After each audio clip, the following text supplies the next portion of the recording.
Assalamualaikum warahmatullahi wabarakatuh. Perkenalkan, nama saya Intan Luftia Putri, NIM 1903011047, Program Studi Pendidikan Guru Sekolah Dasar semester 4. Baiklah, di sini saya akan menampilkan langkah-langkah pembelajaran pada RPPK 13 beserta dengan medianya. Di sini saya mengambil kelas 2 dengan tema 3, subtema 1, pembelajaran ke-1.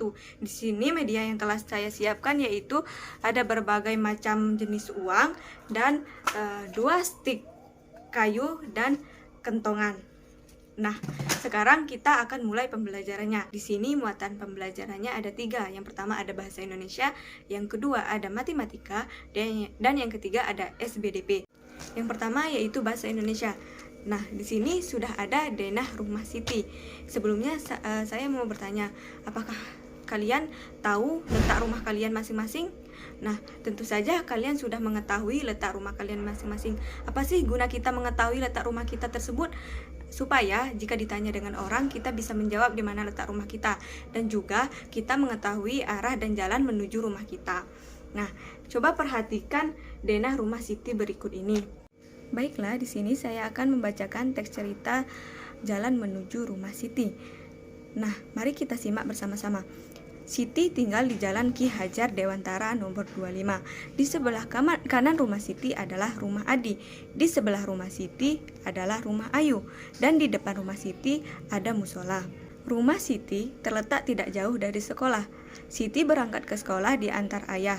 Kadang Siti pergi sekolah naik angkutan umum. Ongkos angkutan dari rumah ke sekolah Rp1.000. Nah, dari cerita tersebut kita dapat mengetahui gimana letak rumah Siti. Nah, tadi juga diceritakan bahwa Siti berangkat ke sekolah kadang-kadang menggunakan angkutan umum. Dan biaya angkutan umum dari rumah ke sekolah adalah Rp1.000. Seperti yang kita ketahui, uang memiliki 2 jenis. Yang pertama ada uang logam dan yang kedua ada uang kertas. Uang logam dimulai dari Rp100 sampai dengan Rp1.000 dan uang kertas dimulai dari Rp1.000 sampai dengan Rp100.000. Nah, sekarang kita akan belajar menulis dan membaca mata uang. Yang pertama yaitu mata uang Rp500. Ada yang tahu cara penulisannya seperti apa dan cara membacanya seperti apa? Nah, mari lihat cara penulisannya, yaitu dimulai dari Rp. Rp ini singkatan dari rupiah. Rp500, 500,00. Nah, ini penulisan dari Rp500 dan dibaca 500 rupiah. Nah, ini cara penulisan Rp500 dan ini cara membacanya. Selanjutnya yaitu Rp5.000.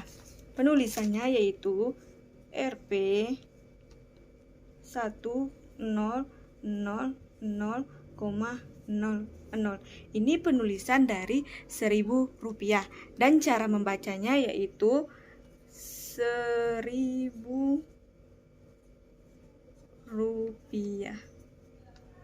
Nah, ini cara membaca Rp1.000. Yang selanjutnya yaitu membandingkan pecahan mata uang. Membandingkan pecahan mata uang bisa diberi kata lebih dari atau lebih banyak atau kurang dari atau lebih sedikit. Nah, di sini sudah ada berbagai macam mata uang. Di sini ada uang Rp20.000 dan uang Rp5.000. Nah, uang Rp20.000 ini lebih banyak dari uang Rp5.000 atau lebih sedikit. Nah, uang Rp20.000 tentu lebih banyak dari uang Rp5.000. Lalu di sini ada uang Rp500 dan Rp1.000.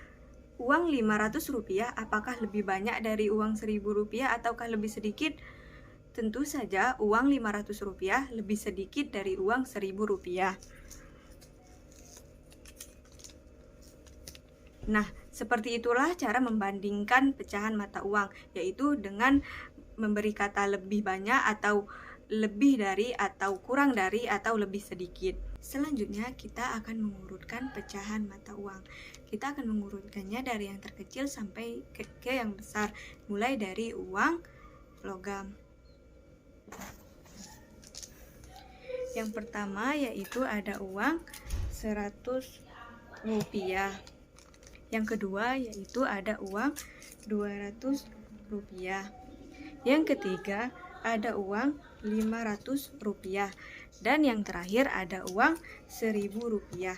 Nah, ini urutan dari uang logam. Yang pertama dimulai dari 100 rupiah, 200 rupiah, 500 rupiah sampai dengan 1000 rupiah. Selanjutnya kita akan mengurutkan pecahan mata uang kertas. Yang pertama dimulai dari 1000 rupiah. Yang kedua dimulai dari 2000 rupiah. Dan yang ketiga ada 5000 rupiah. Selanjutnya ada 10.000 rupiah. Selanjutnya yaitu 20.000 rupiah. Dan selanjutnya yaitu 100.000 rupiah.